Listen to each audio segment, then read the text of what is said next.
Bonjour à tous, bon dimanche, bienvenue dans ce nouveau numéro du Grand Jury d'RFM. Le foncier a dominé l'actualité cette semaine, le littoral dakarois, objet de polémiques avec des constructions de bâtiments à usage d'habitation ou autres qui ont été envisagés ou qui sont déjà réalisés. Pour empêcher l'occupation de ces terres en bordure de mer, des associations et des hommes politiques se mobilisent. Parmi eux, Barthélémy Diaz, le maire de Mermoz-Sacré-Cœur, le lieu de résidence de notre invité, le père du maire et non moins homme politique comme son fils puisqu'il dirige le parti BCG, le bloc des centristes Gaïndé, et il est ancien ministre, ancien député. Bonjour Jean-Paul Diaz. Bonjour Monsieur Fall.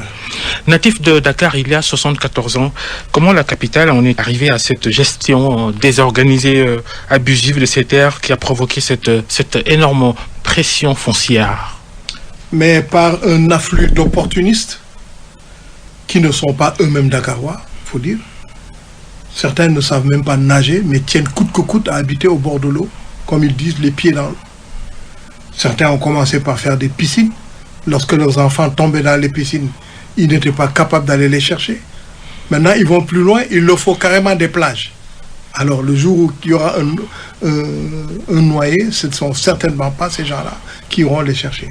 Donc, c'est une bande d'opportunistes, d'arrivistes, qui ne pensent pas devoir habiter ailleurs qu'au bord de la mer.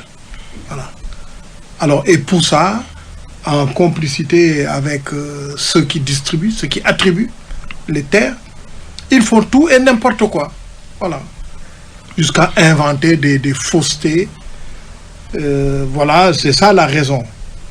Donc, la polémique, en fait, elle ne date pas d'aujourd'hui. Elle a pris aujourd'hui une autre envergure, un autre aspect, un aspect plus politique, provoqué par des gens du pouvoir ou affiliés au pouvoir, qui, voyant que Barthélémy Diaz, notre maire, a réussi à traverser la période du coronavirus avec succès, avec beaucoup de popularité, se sont dit, bon, malgré sa tête chauve, il faut lui chercher des poux dans la tête. Et voilà. Et ils ont inventé cette affaire-là, ils en ont fait ils ont fait lever la mayonnaise, et forcément, nous sommes tombés dans la polémique. Oui, parce qu'on lui reproche lui-même d'avoir attribué des autorisations de construction en bordure de mer. Là-dessus, vous pouvez l'inviter parce que c'est un homme public et vous le connaissez, vous pouvez l'inviter, mais je dis ce que je sais. Il l'a dit et il l'a répété. Lorsqu'un dossier est correct, au niveau de l'instruction, c'est-à-dire les services antérieurs au maire, on parle de l'autorisation, mais l'autorisation c'est en bout de chaîne. Lorsqu'un dossier est correct, il n'a pas de raison de ne pas accorder une autorisation de construire. Presque les mains liées alors. Non, le maire ne fait pas ce qu'il veut. Lorsqu'il hésite, ou lorsqu'il prend du temps, ou lorsqu'il refuse, c'est parce qu'il a des arguments. Et la solution, ce n'est pas d'inventer un décret pour aller se rabattre sur le préfet et le sous-préfet, lesquels ne connaissent pas mieux les localités que les maires qui gèrent ces localités-là. La solution, c'est de constater peut-être un excès de pouvoir et de l'attaquer. C'est tout. C'est pas la peine de faire tout un bruit. On utilise la DESCOS pour dégager des pauvres pépiniéristes, des petits jardiniers, n'est-ce pas, des gens qui ont 100-150 mètres carrés sur le littoral, et on laisse les autres faire n'importe quoi. Et pour vous dire qu'ils sont en contradiction avec eux-mêmes, Barthélémy a accordé, notre maire, il a accordé des autorisations de construire, par exemple, à Ocean View. Ocean View, c'est sensiblement face à la résidence, l'ancienne résidence du président Senghor, en bas. C'est là Ocean View. Alors, on considère que là, c'est de sa compétence. Il a le droit de le faire. Mais plus en aval, en allant vers Ouakam, ce n'est plus de sa compétence. C'est de la compétence de Fan Point. Vous voyez les aberrations dans lesquelles on tombe. Finalement, on risque d'avoir Ouakam, d'avoir le Point comme voisin de Ouakam. C'est ça l'aberration. Alors, vous avez n'importe quel illustre inconnu qui vient, qui dit c'est comme ci, c'est comme ça, etc. Le préfet ne connaît pas cette zone-là mieux que le maire. Récemment, il y a quelqu'un qui est politiquement du pouvoir, qui est donc contre Barthélémy Diaz, qui a reconnu que cette plage-là, qui a toujours été appelée plage de Mermoz, cette plage-là appartient à la commune de Mermoz-Sacré-Cœur. Donc la polémique, elle est née de ceux qui ont fait cette chose-là. De façon beaucoup plus globale, c'est la responsabilité de qui? Vous avez souligné que de nouveaux riches se sont emparés du littoral. Ils ont en complicité avec les on leur a donné. Les gens qui attribuent ces terrains-là. Voilà. Par exemple, et puis de manière tout à fait illégale. C'est-à-dire qu'on ne respecte même pas les textes. Les textes disent que lorsque vous êtes attributaire d'un terrain, vous avez 2 ans pour construire. Si au bout de 2 ans, vous ne construisez pas, mais on doit vous retirer le terrain. Ils ne font pas ça. Les gens, on leur attribue. Moi, je connais des terrains, par exemple, sur l'ancienne piste. Vous avez des terrains qui ont été attribués à des gens, mais des terrains qui dépassent les 1000 mètres carrés. Les gens ne construisent pas, ne font rien, et ils attendent que le temps passe. Et avec le temps, ils revendent les terrains. C'est comme ça que ça fonctionne. Donc c'est comme ça qu'il y a des gens qui, en collectionnant les terrains, deviennent milliardaires. Voilà. Des hauts fonctionnaires, des hommes d'affaires, des personnalités religieuses. Toutes sortes de personnes. Toutes sortes de personnes. Voilà. C'est comme ça que ça fonctionne. Et pourtant, Macky Sall avait mis en place une commission nationale de réforme foncière qui a produit un travail, une étude, un rapport. Depuis lors, toutes ces recommandations ne sont pas mises en œuvre. J'ai aucune information sur ce rapport ou ces rapports. Je ne sais pas qu'est-ce qui s'est passé. Je sais que le ministre Ndoye avait été chargé de ça. Il s'est retiré par manque de moyens. Il ne peut pas fonctionner s'il n'a pas les moyens de fonctionner. Par la suite, on a fait venir M. Souran, le professeur Souran. Peut-être que lui a pu faire 1 ou 2 rapports. J'ai aucune connaissance de ces rapports-là. Apparemment, ça n'a pas été rendu public. Alors le gouvernement actuel se défend, pour ce qui est du littoral, se défend de n'avoir attribué aucune parcelle de terre en bordure de mer. C'est la responsabilité peut-être des régimes précédents. Mais ça, ce n'est pas vrai. L'État, c'est une continuité. Vous avez des gens, c'est vrai qu'on leur a attribué en 2008. Mais lorsque vous arrivez en 2012, 4 ans plus tard, 5 ans plus tard, que vous deviez faire l'état des lieux, vous constatez que ce terrain qu'on a attribué en 2008 n'a pas été mis en valeur. Vous le reprenez. C'est ça, la responsabilité. Ce n'est pas d'être en train de jeter la pierre sur ceux qui étaient là avant. Non, non, ce n'est pas la solution. Quelle solution vous... Mais quand une commission est entourée de gens du même corps de métier public, qui se distribuent le terrain entre eux et qui de temps en temps... Les maires devraient être membres de ces commissions d'attribution-là. Et y siéger. Ils devraient être informés, siéger, être membres. On peut faire venir des journalistes, on peut faire venir d'autres corps de métier. Mais c'est les mêmes. C'est le même corps de métier public qui fait ça. Vous dites que l'Assemblée nationale ne peut rien faire. Justement, on attend un Parlement pour se saisir de ce genre de questions, interpeller le gouvernement et peut-être commencer à élaborer des pistes de solutions. Mais depuis que le bruit a été soulevé, vous avez entendu un seul député prendre position? Personne. Vivement la fin de cette législature et qu'on arrive à une autre législature. Elles se succèdent, elles se ressemblent justement, ces législatures. Ah, je ne sais pas, mais en tout cas, celle-là fait partie des pires. Cette législature-là fait partie des pires. Peut-être que les autres n'ont pas été bonnes, mais celle-là fait partie des pires. Comment avoir une Assemblée nationale forte, alors, à votre avis? Mais non, ça, c'est le choix des électeurs. Ainsi que, il faut aussi que l'élection se passe normalement. Il faut que le fichier soit le même pour tout le monde. Il faut qu'on vote normalement. Il faut que ça se passe dans la transparence, la liberté, dans la démocratie. C'est ça qui fait un Parlement fort. Vous allez dans des pays comme les États-Unis, les gens préfèrent être parlementaires qu'être ministres. Il n'y a que dans des pays comme les nôtres, là, où les gens préfèrent être ministre qu'être parlementaire. Vous parlez des électeurs, mais quand il y a toujours majorité mécanique, il n'y a rien à faire. Non, le système sénégalais n'est pas si mauvais que ça. Moi, je pense même qu'il est bon. Il y a une partie proportionnelle pour qu'il y ait le maximum de gens qui représentent, et il y a une partie majoritaire. Il y a à dire sur cette partie majoritaire. Il y a à dire. Mais sur le principe, ce n'est pas une mauvaise chose. Il y en a qui sont pour sa suppression, justement. Mais non, on va tomber dans des chambres introuvables où ça sera la pagaille. La chambre introuvable, en général, c'est la chambre où tout le monde est du même camp. Mais là, ça sera la chambre introuvable, pagaille. Voilà. Parce que quand vous ne pouvez pas faire, vous n'avez pas un minimum d'assises, vous ne pourrez rien faire, ni réforme, ni rien du tout. Donc, la partie majoritaire est nécessaire. Elle est bonne, elle est nécessaire. Mais je pense qu'il faut que les élections se passent dans la transparence. Il faut qu'elles se passent clairement, normalement. Ça nous amène à aborder la question des alliances de Macky Sall. Les dernières nominations de personnalités politiques décidées par l'actuel chef de l'État. Vous êtes un militant et cofondateur de la coalition Macky 2012 qui a porté la candidature de Macky Sall au premier tour de la présidentielle de 2012.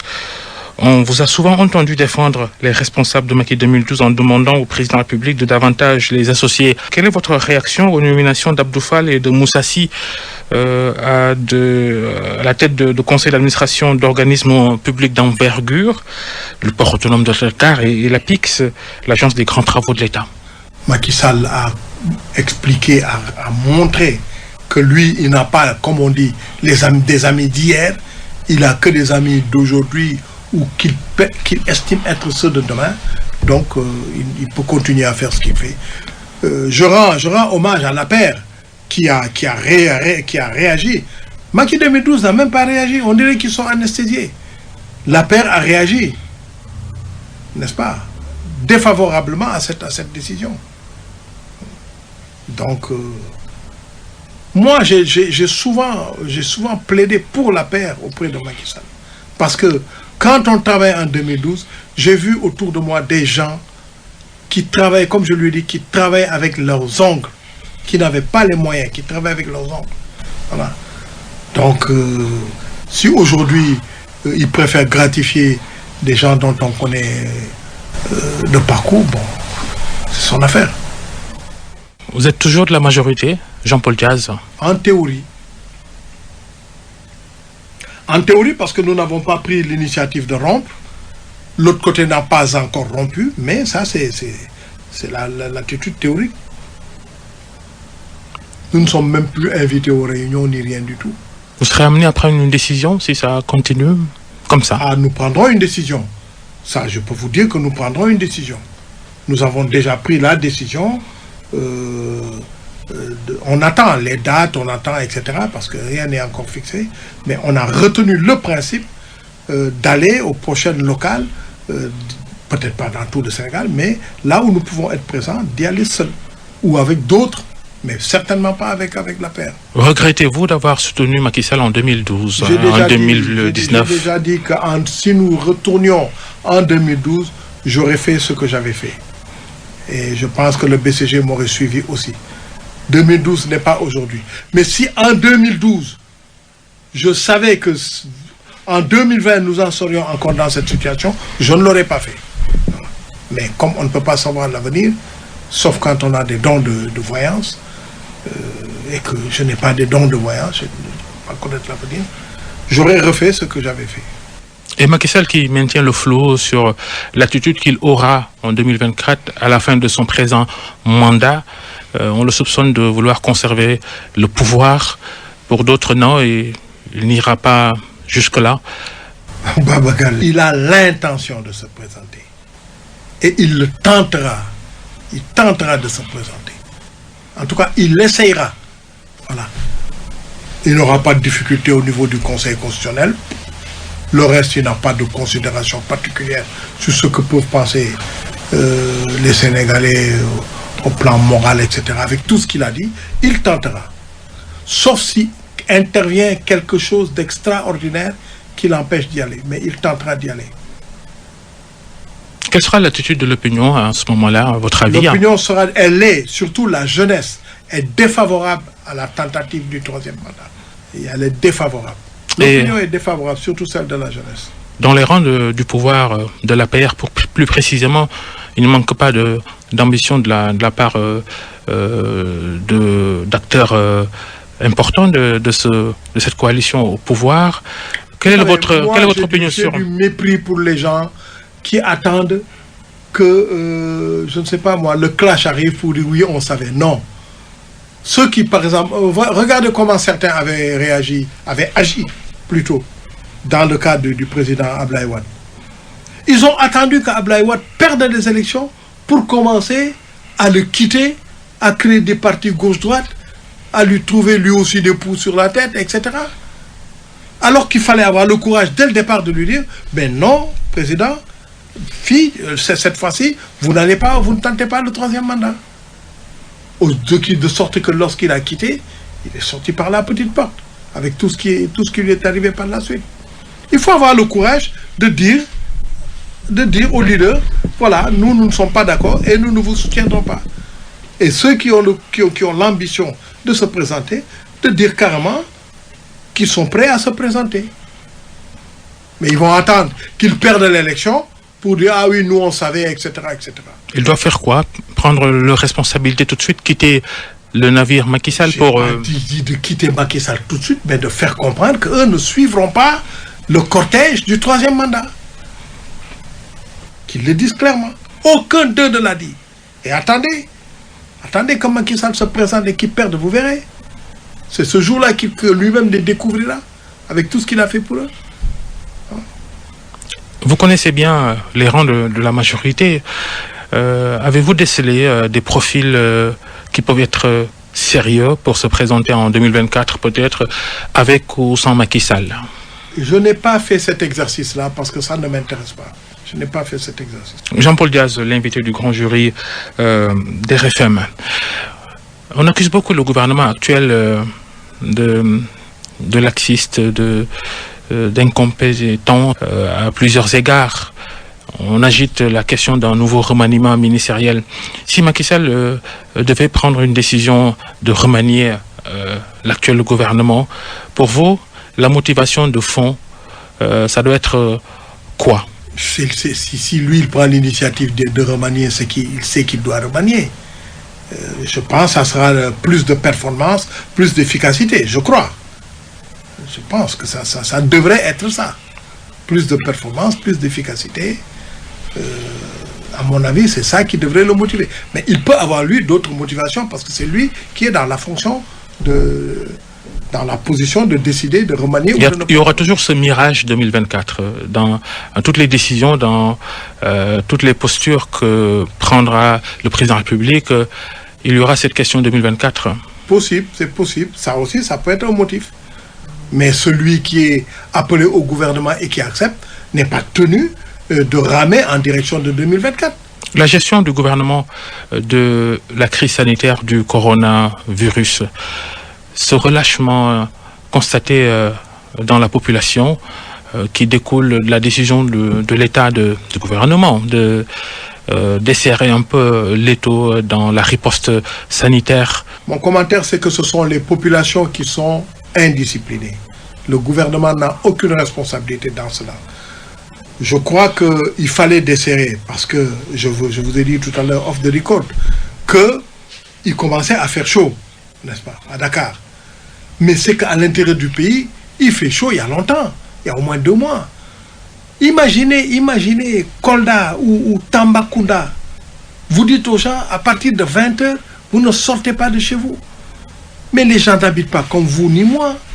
Ils n'ont pas de cours, ils n'ont pas de terrasses, ils n'ont pas de balcons. Ils n'ont pas de grand espace. Les gens habitent en général dans des concessions. C'est des chambres les unes à côté des autres. C'est même des localités où, à pareille époque, on met les matelas dans la cour pour dormir. Alors vous leur dites ne sortez pas. C'est pas normal. C'est pas approprié. C'est inopportun.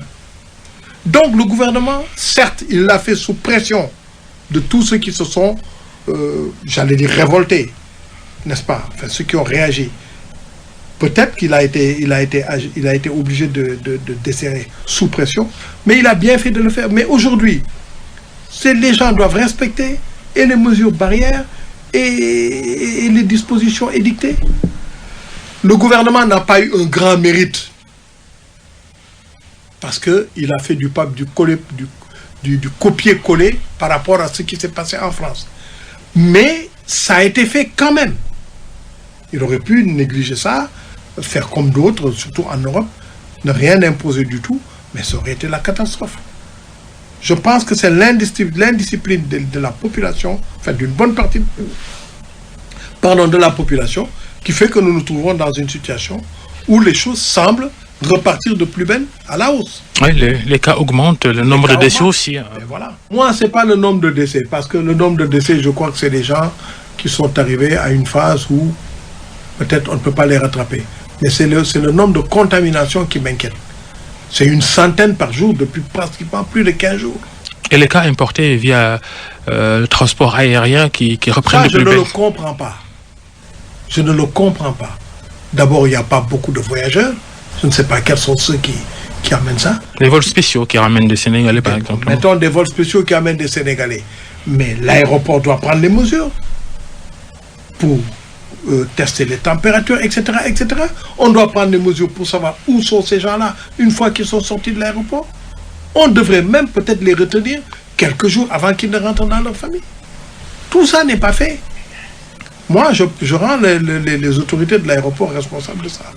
Il fallait-il reprendre le trafic aérien, même si c'est un rythme minime pour Il faut reprendre ce trafic aérien, mais avec des contrôles à l'aéroport, des contrôles stricts à l'aéroport, avec le pointage de ceux qui arrivent et où est-ce qu'ils résident.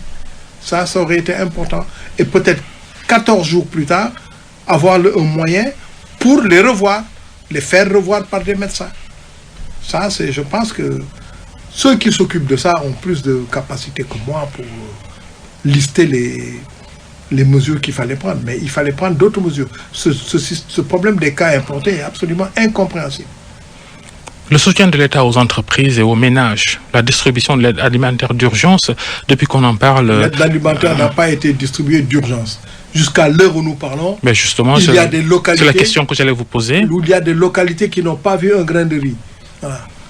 Vous savez, moi, au départ, je n'étais pas très convaincu de cette nécessité-là. Mais lorsque ça a été fait, je me suis dit, après tout, c'est vrai. Vous ne pouvez pas demander aux gens de rester chez eux, n'est-ce pas, et de ne pas leur amener un soutien. Parce qu'il y a des gens, moi ça je l'ai compris un peu tard, mais je l'ai compris quand même. Il y a des gens qui sont obligés d'avoir du revenu tous les jours. Parce qu'ils donnent la dépense tous les jours. Voilà. Quand je terminais, j'étais dans les finitions de mon logement, je voyais des gens, des ouvriers, qui voulaient que je les paye tous les jours quand ils quittaient. Et d'ailleurs, tous les corps de métier. Les peintres, les électriciens, tout le monde. Vous ne pouvez pas les confiner, donc il faut les soutenir.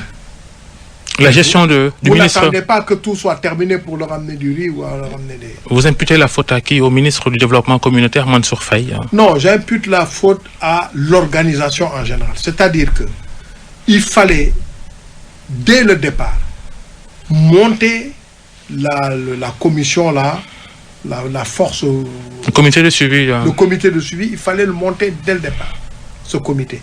Lui confier le soin d'organiser l'acquisition des denrées. Mais aujourd'hui, on leur demande de vérifier si les denrées ont été mises en place. Mais c'est des médecins après la mort. La preuve, c'est pas fait. On vous dit qu'il y a des kits qui sont incomplets. Si c'était les mêmes qui faisaient tout, les kits ne seraient pas incomplets. Et ils seraient en place. Et d'ailleurs, autrement, il aurait fallu, c'est-à-dire de notre point de vue, il aurait fallu peut-être mettre à la disposition des régions des moyens financiers pour l'acquisition des denrées sur place. D'abord, ça aurait fait travailler les commerçants, en tout cas une bonne partie d'entre eux, puisque aujourd'hui, avec tout ce qui existe au Sénégal, on peut faire parvenir de l'argent directement. Les autorités concernées ou bien les équipes localement montés auraient pu acquérir les denrées sur place et les distribuer. C'était pas compliqué. On n'aurait pas eu des frais comme tout ce qui a été prévu dans leur budget. Finalement, un fiasco, cette distribution de l'aide alimentaire d'urgence. Non, pas un fiasco, parce que c'est mieux que rien. Je dis, pas un bon résultat dans la réalisation. Et pas nécessairement un fiasco, non. Ça, ce serait trop sévère. C'est pas lié à la lourdeur de ce ministère confié à Mansour Faye, un peu, tout ça. C'est pas moi qui organise le gouvernement, j'ai pas organisé le gouvernement. Quand ce ministère a été mis en place, ceux qui l'ont organisé savent pour quelles raisons ils avaient mis ce ministère en place. Mais je pense que dans l'exécution de cette mission-là, il fallait mettre ce ministère de côté et confier ça à d'autres, comme ça a été un peu fait pour la supervision, le contrôle. Il fallait confier ça à d'autres qui le fassent full-time. Lui, le ministre ne peut pas être chargé du ministère avec le travail quotidien et de cette opération ponctuelle qui est une opération très lourde. Très, très lourde. On a entendu sur RFM cette semaine un spécialiste évoquer justement le profil Mansour Faye avec son super ministère. Il estime que le président public lui déblaye un peu le terrain pour des horizons politiques intéressants pour lui. Vous y croyez? Tout est possible. Je vous ai dit, il faut demander à ceux qui ont créé ce ministère-là. Tout est possible. Et qui ont choisi le titulaire. Tout est possible. Je ne peux pas être surpris de quoi que ce soit de ce point de vue-là. Tout est faisable. Parmi les dossiers brûlants de l'heure, le dossier Senelec Akile, cette start-up qui a signé et gagné un contrat de 187 milliards sur 10 ans pour offrir ses services à Senelec pour une gestion intelligente du comptage, de la consommation d'électricité au Sénégal. Le directeur actuel de la Société nationale d'électricité a remis en cause les termes de ce contrat, dossier qui est arrivé sur la table du président de la République qui aurait demandé qu'on revise tout. Certains estiment que le chef de l'État aurait décidé que Senelec rachète les parts de Akili dans cette affaire-là. Qu'en pensez-vous? C'est eux dans eux. C'est le même marigot avec les mêmes individus. Donc, ce que je crois avoir compris, c'est qu'il y a une structure dans laquelle apparemment Senelec même est actionnaire. Donc, ça ne sert à rien de dire il faut que Senelec achète des actions. Senelec est même actionnaire. Qui peut fournir des compteurs. Ce ne sont pas des compteurs fabriqués au Sénégal, que je sache. Donc, ce n'est pas une start-up, ce n'est pas vrai. C'est des gens qui commercent, c'est tout. Ils viennent peut-être de débuter, mais ils ne font que commercer, c'est-à-dire acquérir des compteurs ailleurs, notamment à l'étranger, et venir les vendre à Senelec. Et apparemment, le contrat serait un peu déséquilibré. Bon. Si ça peut se renégocier, tant mieux. Apparemment, ça peut se renégocier. Si ça ne peut pas se renégocier, bon, mais il faut sanctionner ceux qui ont été à la prise de décision à l'époque. Mais je pense que ça doit pouvoir être renégocié. Jean-Paul Diaz, le leader du BCG, le bloc des centristes Gaïndé, l'invité du grand jury des RFM. La justice sénégalaise, on vous a suivi il y a quelques jours commenter un peu le fonctionnement de cette justice, les mêmes commentaires qu'on entend depuis plusieurs années. La liberté provisoire pour le député, l'ex-député Seydina Fall Bougazeli, poursuivi dans une affaire de trafic de faux billets. Vous l'avez suivi. Vous en dites quoi? Puisque ce week-end, on a entendu la famille du rappeur Abdou Karim Gueye Khouroum Khak dire aussi qu'il est malade, qu'il doit sortir. Est-ce que... Ce Karim Gueye-là, je vais commencer peut-être par lui. Ce Karim Gueye-là a été arrêté, mis en prison injustement. Parce que ce qu'il a dit était un peu cru, peut-être, mais c'était vrai. Il a critiqué le pouvoir dans son attitude de fermer les mosquées. Bon, peut-être c'était cru. Mais qu'est-ce qui s'est passé? C'est qu'après qu'on l'ait mis en prison, on a ouvert les mosquées. Alors à quoi ça servait de le mettre en prison? Ce qu'il a dit, il l'a dit un peu, c'était un peu chaud, un peu cru, c'est tout. Bon, c'est sa jeunesse, c'est son âge, c'est sa vision des choses. Mais c'est pas un scandale avec un grand S. Ça servait à rien de le mettre en prison. Rien du tout. La libération de Bougazeli? Bon, ça, c'est la responsabilité des juges qui l'ont fait. Hein. Sur ordre certainement, mais c'est eux qui l'ont fait. Parce que vous avez estimé dans une sortie il y a quelques jours que il y a la séparation du pouvoir en théorie, mais que l'exécutif décide beaucoup de comment ça fonctionne. Qui décide de tout. Ça, c'est l'exécutif. Sauf dans des petits conflits concernant des privés et encore des privés de seconde zone, des lambda, des citoyens lambda. Mais c'est l'exécutif qui décide de tout. Vous savez, on a une expression qui n'est pas dans la Constitution, mais qui est utilisée, qui est usitée, et qui n'est pas bonne. C'est dire le chef de l'État. L'État, c'est quoi? L'État, ce sont des pouvoirs. C'est le pouvoir exécutif, il en est le chef. C'est le pouvoir législatif, il en est le chef parce que ce qu'il ne veut pas ne se passe pas à l'Assemblée nationale. Et ce qu'il veut se passe à l'Assemblée nationale. Et il y a le pouvoir judiciaire qui peut faire ce qu'il veut, qui peut crâner comme il veut, mais qui exécute ce qu'on lui dit. Voilà. C'est ça. En tout cas, une bonne partie de ce pouvoir judiciaire. Et surtout dans des conflits, dans des affaires, comme ils disent, des affaires signalées. Qu'est-ce qui est signalé? Qu'est-ce qu'il faut pour un fonctionnement? Il faut des gens intellectuellement honnêtes qui fassent leur travail sans être obligés de s'exécuter quand on leur demande ceci. Moi, je ne critique pas les interventions en faveur de la clémence. Parce que même les avocats sollicitent la clémence du juge. Les avocats le font. Ils défendent leurs clients, ils sollicitent la clémence du juge. N'est-ce pas? Ils disent au juge, si vous devez condamner, faites-le avec clémence. Voilà. Donc, c'est possible que le pouvoir, comme d'autres forces sociales, demande la clémence, c'est possible. Justice toujours, mais hors de nos frontières, Jean-Paul Diaz. Le procès Lamine Diack qui se déroule à Paris, en France. Le Sénégalais, ancien maire de Dakar, ancien secrétaire d'État au sport, ancien président de l'I2AF, la Fédération internationale d'athlétisme devenue le World Athletics, justement. C'est pour des raisons de présumée corruption qu'il a été arrêté, mis en résidence surveillée par la justice française. Quelle est votre opinion sur cette affaire Lamine Diack? Permettez-moi d'abord de saluer le président Lamine Diack en tant que son jeune frère. Quand Lamine Diack était ministre, moi qui vous parle, j'étais un obscur secrétaire d'ambassade. Donc c'est une personnalité de premier plan, n'est-ce pas? Je me souviens, il était venu nous trouver en Tunisie où je servais, n'est-ce pas? Donc, je voudrais le saluer. Je ne peux pas dire l'encourager parce que je l'ai tellement encouragé que je ne sais pas si mes encouragements ont un sens maintenant. Lui dire de continuer à tenir bon. Voilà un homme qui a plus de 85 ans et que l'on humilie de cette façon-là. 87 maintenant. Mais voilà, donc que l'on humilie de cette façon-là, c'est inacceptable et c'est injuste. C'est injuste. C'est injuste de la part du gouvernement du Sénégal qui ne l'a pas soutenu.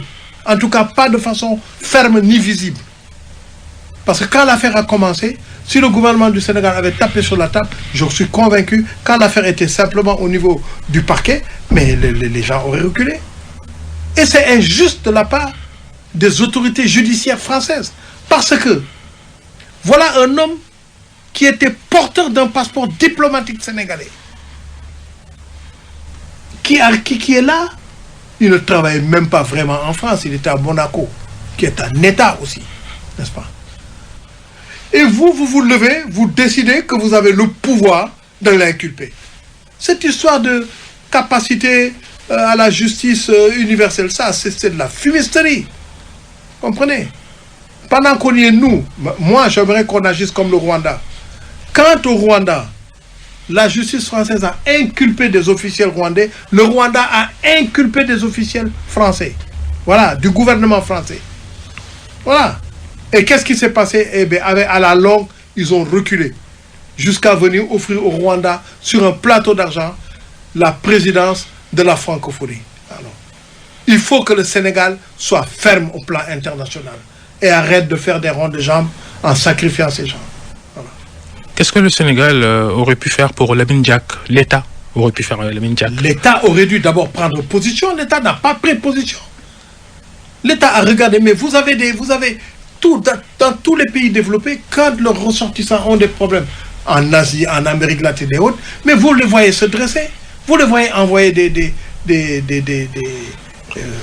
il y a eu le soutien. messagers. Il y a eu le soutien du ministre des Sports. Ça vous semble insuffisant? Quel soutien du ministre des Sports? Du Sénégal? Oui, il a fait. C'est peut-être un mot comme ça, ou un communiqué. Moi, je ne l'ai jamais entendu. Et même ça, ce n'est pas un soutien en l'air comme ça. Il fallait se rendre sur place, il fallait protester, il fallait appeler l'ambassadeur de France à Dakar, protester. C'est des choses comme ça qu'il fallait faire. Il fallait qu'on soit présent aux côtés de Lamine Diack en France.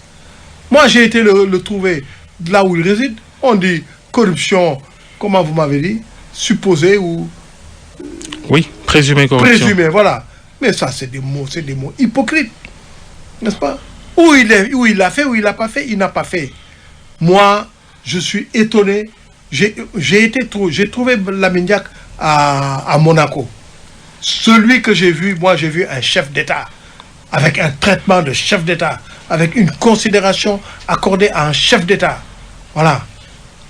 Vous croyez que le président de Saint-Marin ou de je ne sais quoi va se retrouver à Paris pour se faire inquiéter comme ça? Récemment encore, il y a un chef d'État de la sous-région qui s'est retrouvé à Paris, où il était venu pour des soins, et qui s'est fait inquiéter, qui a dû quitter le territoire en 2 temps, 3 mouvements. C'est trop ça. C'est exagéré. Et maintenant, les faits dans cette affaire Lamine Diack. Écoutez, les faits ne sont pas pires que les faits reprochés à Platini. Personne n'a confiné Platini.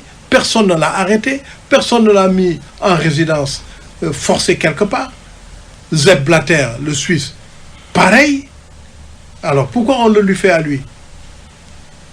C'est parce que peut-être il y a la question du dopage, c'est une question de santé publique aussi. Quelle santé publique? Vous dopez? Non, moi je ne me dope pas. Personne ne se dope. Il y a des sportifs qui se dopent. Dans certains sports, tout le monde sait que tous les sportifs de ce sport-là se sont dopés au moins une fois dans leur vie. Voilà. Et l'athlétisme en fait partie. Qu'est-ce que vous voulez? Il ne peut pas être là. Le cyclisme en fait partie, etc. L'haltérophilie, tout ça. Il y a des tas de sports comme où les gens se dopent. Voilà. Pour une partie de l'opinion sénégalaise, en tout cas, ce procès Lamine Diack est un procès raciste. Le mot n'est-il pas un peu trop fort ou c'est un mot juste? Écoutez, lorsque vous refusez un renvoi parce que les avocats de Lamine Diack sont bloqués à Dakar pour des histoires de transport aérien, indépendamment de leur volonté, vous ne respectez pas les droits de la défense. Et vous faites, si c'était fait au Sénégal vis-à-vis d'un citoyen européen, mais c'est tous les journaux, toutes les radios, toutes les télés de ces pays-là qui allaient se déchaîner sur le Sénégal. Ici, par exemple, sur ce point-là, personne ne dit rien. En dehors d'un des avocats de Lamine que j'ai vu se plaindre, les autres ne disent rien. Le pouvoir sénégalais ne dit rien. Les officiels sénégalais ne disent rien. L'ambassade du Sénégal à Paris ne proteste pas. C'est un citoyen sénégalais qui est dans une situation difficile. On ne dit rien. On accepte. C'est pas normal. Le silence des dirigeants africains sur l'affaire Floyd, cette affaire de racisme aux États-Unis qui a secoué la planète, vous en dites quoi aussi? On n'a pas vu un officiel sénégalais d'envergure protester contre... Ni africain, à part le président du Ghana, semble-t-il. Non, bon, c'est peut-être loin là-bas en Amérique, possible, mais... C'est une question majeure, universelle. Elle l'est devenue avec le temps, par la force de combat de la population américaine, des citoyens américains, toute origine confondue d'ailleurs, les blancs, les noirs, tout le monde. C'est devenu universel. Mais c'est peut-être parce que c'est loin. C'est peut-être parce que aussi les uns et les autres se disent, si je me mêle des affaires du président Trump, parce que lui, il est imprévisible, je risque de recevoir une manivelle en retour. Donc, c'est peut-être ça, j'en sais rien. La crainte de représailles La crainte de représailles. économique surtout. Peut-être, oui, économique, forcément. Vous êtes ancien ministre de l'intégration africaine. La CEDEAO n'a pas bougé.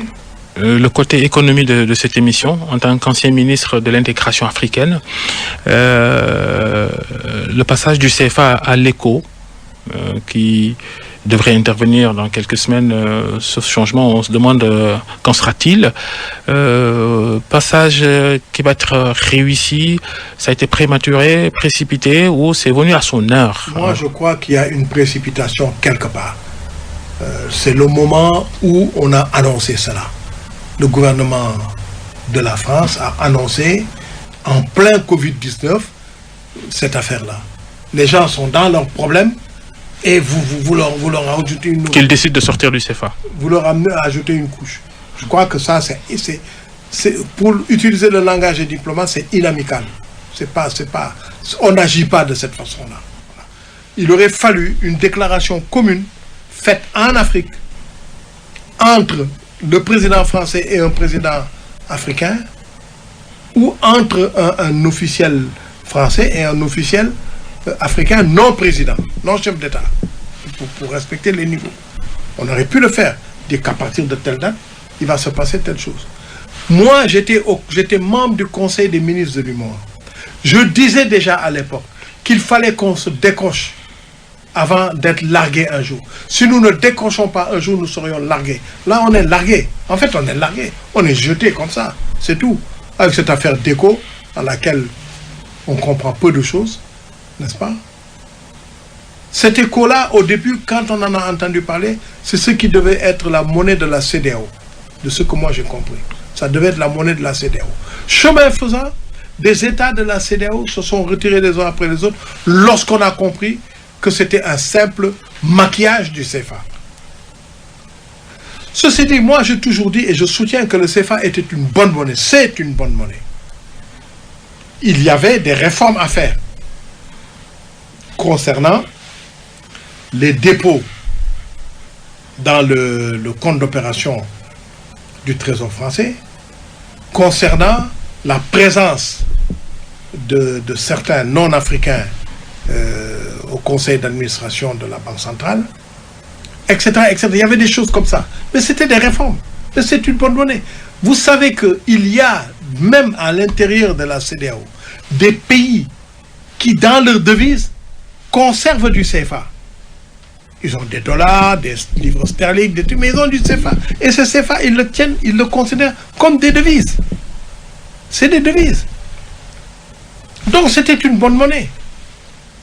Mais par exemple, l'éco qui sortira demain, moi, si l'éco est imprimé en France, ça ne me choque pas. Je préfère que ce soit imprimé en France que d'être imprimé au Gondwana, n'est-ce pas, où on ne maîtrisera rien du tout. C'est pas ça la question. La question, c'est cette nouvelle monnaie qui va arriver. En quoi elle va aider le développement? En quoi elle va être utile au développement? C'est ça. Ce que le CFA n'a pas pu faire, il faut que cette monnaie puisse le faire. Et j'interpelle là la Banque centrale. Ce ne sera plus, on est à la Banque centrale, on fait des lettres, on signe, etc. On se cravate. Non, il faudra faire tourner les ménages. Ça c'est encore une nouveauté. Et si on cherche dans le monde, on trouvera des Africains de notre sous-région capables d'aider à ce travail-là. Donc c'est autre chose. C'est un défi, hein. C'est un défi. C'est un défi. La France se débarrasse de nous parce que, bon, peut-être ça ne lui rapporte plus, ou parce que son image commence à être trop brouillée. Oui, une grosse contestation de la part de l'opinion africaine. Voilà, surtout la jeunesse, une fois de plus. Surtout la jeunesse. Moi, j'ai rien contre. Une monnaie, c'est une monnaie. Qu'elle s'appelle ci ou ça, bon, une monnaie, c'est une monnaie. Mais il faut pouvoir en être propriétaire, s'assurer de manière souveraine de son utilité au plan du développement. Ça, c'est comme quand on vous parle de taux de croissance. Oui, le taux de croissance est arrivé à tel niveau. Mais pendant ce temps, au niveau du citoyen, au niveau du panier de la ménagère, comment c'est ressenti? Au niveau du citoyen, au niveau de l'emploi, comment c'est ressenti? Au niveau du développement économique, comment c'est ressenti? Rien du tout. Ça fait des mots en l'air. Vous comprenez? Pour Macky Sall, ça fait 8 ans de présidence de la République. Qu'est-ce qu'il a réussi à faire, à votre avis, qui a marché? Alors, écoutez, là, vous me prenez au dépourvu. Je n'ai pas eu le temps de recenser quoi que ce soit. L'emploi des jeunes, j'ai l'impression que ça n'a pas trop bougé. Mais c'est que les jeunes qui arrivent... D'abord, il faut comprendre une chose. C'est comme dans cette affaire de retraite à 65 ans. Cette affaire qui fait sauter tout le monde. Mais ce ne sont pas les emplois qu'occupent vos pères ou vos grands-pères. Ce ne sont pas ces emplois-là qui vont vous être servis. Sinon, le monde n'avance pas. Il y a des nouveaux métiers qui se créent et qui doivent se créer. Il faut aller vers ces métiers-là. Mais ça, c'est le développement qui appelle ces métiers-là aussi. Voilà. Regardez tous les métiers qui existent autour du cinéma. Regardez un film. Quand le film est terminé, regardez tout ce qui se passe après. Tous les noms des gens qui sont listés, tous les métiers qui sont listés, qui sont intervenus dans la réalisation du film. Ces métiers-là, certains n'existent pas ici. La plupart d'ailleurs n'existent pas ici. Et l'activité de faire un film n'existe pas vraiment ici. Mais justement, on avait été à la pointe, n'est-ce pas? Mais après, bon, c'est tombé. Merci en tout cas, Jean-Paul Diaz, d'être passé à nouveau devant le grand jury d'RFM. Merci de